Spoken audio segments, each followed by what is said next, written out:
Class 7 Bihar board गणित की नई पुस्तक है जिसमें प्रश्नावली है 3.2 और हमें इस प्रश्नावली में 5 सवाल हल करने हैं। तो आइए प्रारंभ करते हैं। देखिए प्रश्न क्रमांक पहला क्या है। हमें इसमें यहाँ पे जो आंकड़े दिए गए हैं इनसे हमें माध्यक और बहुलक ज्ञात करना है। बेहद आसान होते हैं। तो सबसे पहले आपको करना क्या है, ये जो आंकड़े दिए गए हैं इसको हम आरोही क्रम में यानी असेंडिंग ऑर्डर में लिखेंगे। आरोही क्रम का मतलब होता है जो सबसे छोटा है। जैसे कि हम गिनती लिखते हैं, ठीक है, 1 2 3 4 5, तो पहले 1 हो गया छोटा, फिर उसके बाद ठीक है छोटे से बड़े की तरफ हम जाते हैं, तो वही हो गया आरोही क्रम। तो यहाँ पे जो आंकड़े दिए गए हैं पहले हमें आरोही क्रम में व्यवस्थित कर लेना है, यानी इनमें से जो छोटी संख्या है उसको पहले लिखेंगे। जैसे यहाँ पे 5 छोटी है, ठीक है, 5 से छोटी तो कोई नहीं है, 5 से छोटी है। उसके बाद देखिए इससे बड़ी हो गई 9, 9 के बाद देखिए 10, ठीक, 12। तो ऐसे लिखेंगे, आरोही क्रम में व्यवस्थित करेंगे और उसके बाद माध्यक और बहुलक ज्ञात करेंगे। तो आइए पहले आरोही क्रम में इसको लिख लेते हैं, ठीक है। देखिए तो सबसे छोटी संख्या हो गई 5, यहाँ पे है 5। उसके बाद देखिए 9, उसके बाद 10, 11 नहीं है, कौन सी 12 है यहाँ पे, 12, 12 के बाद देखिए यहाँ पे 12 के बाद 15 भी है, 15 के बाद 16, तो 15, उसके बाद 16, उसके बाद देखिए अब है 19, ठीक, 19, और उसके बाद 20। देखिए 20 की संख्या कितनी है, 1 2 3 4, यानी 4 बार 20 हम लिखेंगे, 20 20 20 और 20, 4 बार हमने लिख लिया। अब 20 से बड़ी भी हम देखेंगे, तो 20 से बड़ी देखिए 21 नहीं है तो 23 दिया गया है, ठीक है, और 23 की संख्या एक ही है तो यहाँ पे लिखेंगे 23।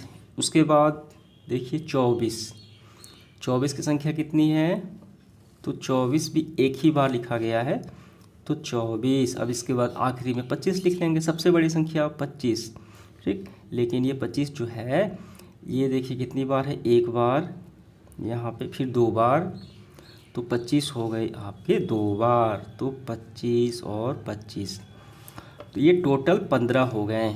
आप काउंट करेंगे क्योंकि ये 15 विद्यार्थियों के आंकड़े हैं। तो समझ में आ गया। अब इसके बाद हमें ज्ञात करना है माध्यक और बहुलक।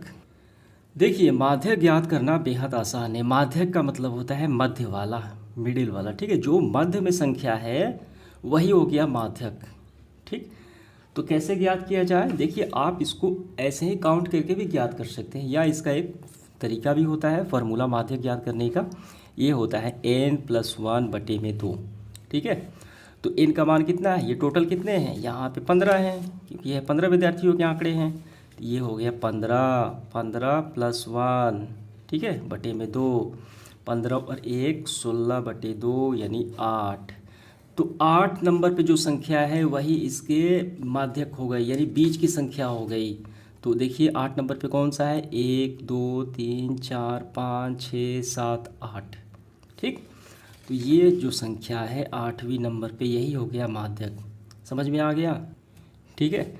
जैसे यहाँ पे हम बाएं से दाएं की तरफ भी देखें आगे से, ठीक, और उसके पीछे से, ये हमेशा बीच में आएंगी, ठीक। जैसे देखिए 1 2 3 4 5 6 7, ठीक है, तो इसके आगे 7 संख्या है और उसके पीछे भी देख लेते हैं, 7 होनी चाहिए, 1 2 3 4 5 6 7, ठीक है, यानी ये हो गई बीच की संख्या और यही हो गया इसका माध्यक 20। यही हो गया आपका आंसर भी। बहुलक, देखिए बहुलक मतलब क्या होता है, बहुत बार, यानी वे संख्याएं जो बहुत बार रिपीट करती है अपने आप को। तो देखिए कौन सबसे ज़्यादा रिपीट करती है, देखिए यहाँ पे, तो 20 की संख्या कितनी बार है, 1 2 3 4 बार है, तो यही हो गया बहुलक। अब उसके बाद 25 है, लेकिन 25 तो 2 बार है, तो ये तो 4 बार है, तो 20 हो गया इसका बहुलक, ठीक है। ये यानी ज़्यादा बार रिपीट करता है, ये हो गया इसका आंसर। अब हमें बताना है क्या ये समान है, जो हमने अभी माध्यक और बहुलक निकाला, क्या ये समान संख्याएं आ रही हैं, बिल्कुल समान है, तो हम लिखेंगे समान है, ठीक है, हाँ समान है यानी बराबर है, 20 है। तो उम्मीद करता हूँ ये आपको काफ़ी अच्छे से समझ में आ गया होगा माध्यक और बहुलक निकालना। अगला सवाल है दूसरा, एक क्रिकेट मैच में खिलाड़ियों द्वारा बनाए गए रन इस प्रकार है। ठीक, तो यहाँ पे रन बनाते हैं क्रिकेट के खिलाड़ी, तो हमें इस आंकड़ों में माध्य ज्ञात करना है, बाद बहुलक और तीसरे पे माध्य ज्ञात करना है। तो सबसे पहला हमें क्या करना है कि इसको आरोही क्रम में व्यवस्थित कर लेते हैं, क्योंकि यहाँ पे बहुलक और माध्यक के लिए आरोही क्रम की आवश्यकता पड़ती है। तो पहले काम करेंगे, इसको असेंडिंग ऑर्डर यानी आरोही क्रम में लिख लेते हैं। जो छोटी संख्या है उसको पहले हम लिखेंगे, ठीक है। तो आइए लिखते हैं आरोही क्रम में। देखिए यहाँ पे सबसे छोटी संख्या आपको कौन सी दिखाई दे रही है, तो सबसे छोटी है 6, ठीक है। 6 लिखेंगे यहाँ पे। देखिए 6 के बाद है 8, 8 बड़ी है, ठीक है। अब 8 से बड़ी देखिए यहाँ पे 8 से बड़ी है 10, ठीक। तो देखिए 10 जो है बड़ी है, लेकिन इसकी संख्या 2 बार है, एक यहाँ पे है और एक यहाँ पे है।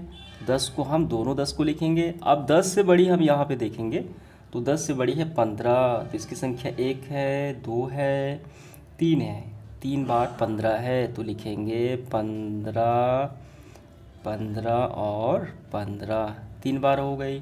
अब 15 से बड़ी हम देखेंगे, 15 से बड़ी संख्या देखिए है 50, तो यहाँ पे हमारा होगा 50 हो गया। अब 50 से बड़ी संख्या देखिए कि है 80, और 80 है, कितनी बार है, तो 80 की संख्या 1 है, ठीक। तो 80 से बड़ी है 100, और आखिरी में हो गया आपका 120। टोटल हो गए 11।